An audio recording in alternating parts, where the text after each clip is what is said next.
Bem-vindos, irmãos, a mais um programa Passo a Passo com Jesus. Daqui da Terra Santa, a Terra da Promessa, a Terra amada por Deus. Para si, que através do sistema Canção Nova nos assiste em Portugal e no Brasil, nós queremos mandar uma saudação especial. O Senhor hoje traz-nos aqui para refletirmos mais uma semana no Evangelho Dominical. Hoje, neste quinto domingo da Quaresma, o Senhor vai nos falar da vida. É necessário morrer para que nós possamos reviver com muito mais força. E por isso mesmo trouxemos-vos até aqui, até ao cemitério que está no Vale do Cédron.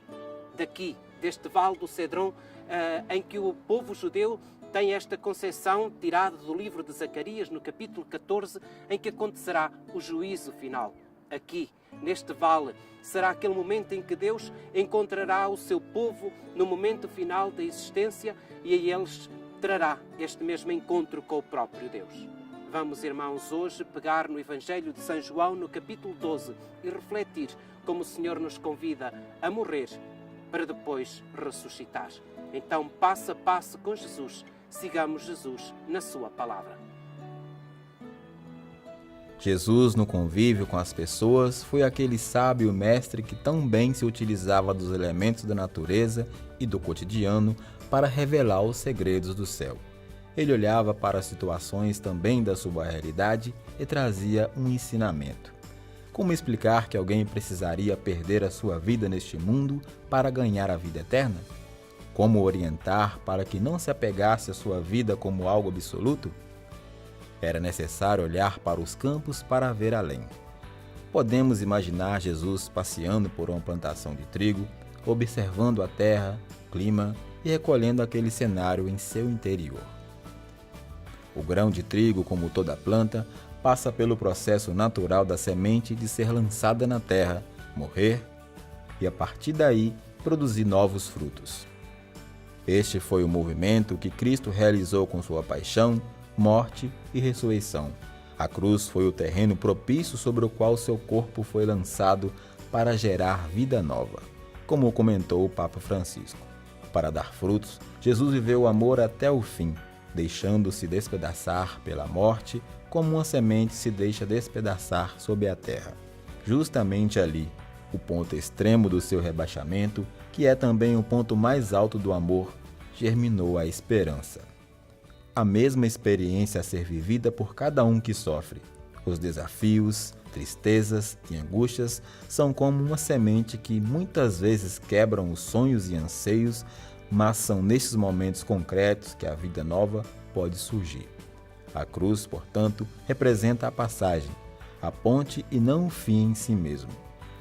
Uma mentalidade que contradiz o mundo que só prega o sucesso e as vitórias.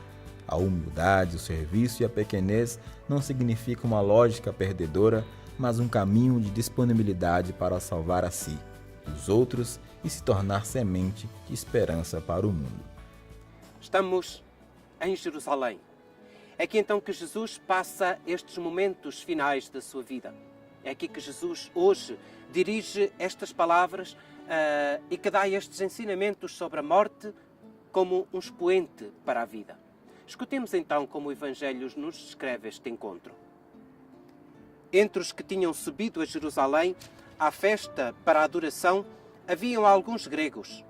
Estes foram ter com Filipe, que era de Betsaida da Galileia, e pediram-lhe: Senhor, nós queremos ver Jesus. Filipe foi dizer isso a André. André e Filipe foram dizê-lo a Jesus. Na realidade, vemos aqui também alguns aspectos interessantes ao início deste texto de hoje. Os gregos não foram diretamente ter com Jesus. Foram ter primeiro com Filipe, um homem que tinha um nome grego, um dos discípulos, um dos apóstolos com nome grego. Da mesma forma, Filipe foi ter com André, outro que vinha marcado também com um nome grego. E estes é que depois foram ter com Jesus.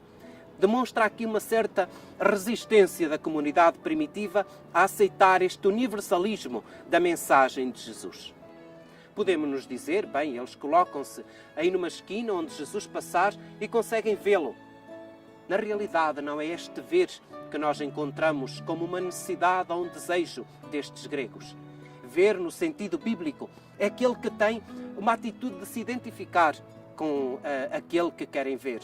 Na realidade, a palavra ver no grego vem de ideine, e daí nós tiramos também palavras nossas em português, como sejam ideia, identidade. Então nós podemos ver que este ver Jesus é praticamente encontrar a identidade de Jesus, é conhecer Jesus, é entrar dentro do seu mundo, é deixar-se envolver pela sua pessoa. É este o desejo daqueles gregos, daqueles pagãos que vêm ao encontro ou começam a vir ao encontro de Jesus. Chegou a hora de se revelar a glória do Filho do Homem. Em verdade vos digo, se o grande trigo lançado à terra não morrer, fica só. Mas se morrer, dá muito fruto. Quem se ama a si mesmo, perdeu-se. Quem se despreza a si mesmo neste mundo, assegura para si a vida eterna. Se alguém me serve, que me siga, e onde eu estiver, aí estará também o meu servo. Se alguém me servir, o Pai há de honrá-lo. Agora, a minha alma está perturbada. E que hei de eu dizer? Pai, salva-me desta hora. Mas precisamente para esta hora é que eu vim. Pai, manifesta a tua glória. Veio então uma voz do céu que disse: já a manifestei e voltarei a manifestá-la. Entre as pessoas presentes que escutavam, uns diziam que tinha sido um trovão. Outros diziam: foi um anjo que lhe falou. Jesus respondeu: esta voz não veio por minha causa, mas por causa de vós. Agora é o julgamento deste mundo. Agora é que o dominador deste mundo vai ser lançado fora. E eu, quando for erguido da terra, atrairei todos a mim. Dizia isto, dando a entender que espécie de morte havia de morrer. Mas deixemos este aspecto e vamos entrar dentro daquilo que podemos dizer o centro da mensagem deste Evangelho. E começa por nos dizer: chegou a hora de revelar a minha glória. Jesus, ao longo de todo o Evangelho de João, vem nos dizendo: ainda não chegou a minha hora. Vemos isso logo desde aquele primeiro momento das bodas de Caná. E várias vezes nós encontramos este mesmo refrão ao longo destes primeiros capítulos do Evangelho de São João. Mas chegamos a este momento em que ele diz: chegou a hora de me revelar. Revelar não simplesmente como aquele que morre na cruz, mas revelar a sua glória. É este então o momento propício que depois ele vai colher através de imagens tão importantes como são a imagem do grão de trigo. E chegamos aqui, então, ao centro deste Evangelho que hoje a palavra de Deus nos propõe. É necessário morrer para depois ressuscitar. O grão de trigo que nós vemos, bem natural daquilo que é a nossa cultura, nós encontramos que tem de descer até à terra para ir apodrecer. E aquilo que é a sua energia interior, aquilo que é a energia que traz dentro de si, aquilo que é toda a potencialidade que no seu coração, no coração desta semente existe, tem de morrer para que depois outra vida possa surgir. A morte não é sinal de aniquilamento. A morte é sinal de uma transformação. Transformação para a vida. Transformação para algo de muito mais belo. Eu recordo que quando partilho este Evangelho com as comunidades, os convido a dizer: olhai para um grão de trigo. É belo como dentro de si traz toda esta potencialidade. Mas olhai para uma seara de trigo e podeis ver como é muito mais bela todo aquele campo de trigo. Aquela semente que tem em si mesma a audácia de morrer. É aquela que depois é capaz de dar a maravilha de uma seara. Mas aquele grão de trigo que se negar a morrer, apodrece e fica só. Desta mesma forma, o Senhor continua o texto a dar-nos estas imagens daquele que quer realmente viver, tem de se aniquilar para depois viver. Mas não é uma morte que nos aniquile para nós desaparecermos, mas é uma morte que nos potencia para que nós possamos tirar o melhor de cada um de nós. Muitas vezes nós nos perguntamos, diante inclusive do mistério da morte, principalmente dos nossos queridos, como é que nós podemos ultrapassar isso? É importante que nós tenhamos esta consciência de que a morte é simplesmente a passagem para uma vida e para uma pátria que é eterna. que aquilo que na realidade é a essência de cada um de nós é a vida eterna. Essa que nós podemos viver aqui já nesta terra, é verdade, mas aquela que nos espera junto do Senhor. Mas continuemos a ler o nosso Evangelho, em que Jesus prende uma outra imagem muito importante. Todo aquele que realmente quer viver tem, de certa forma, tirar a si mesmo do centro das atenções.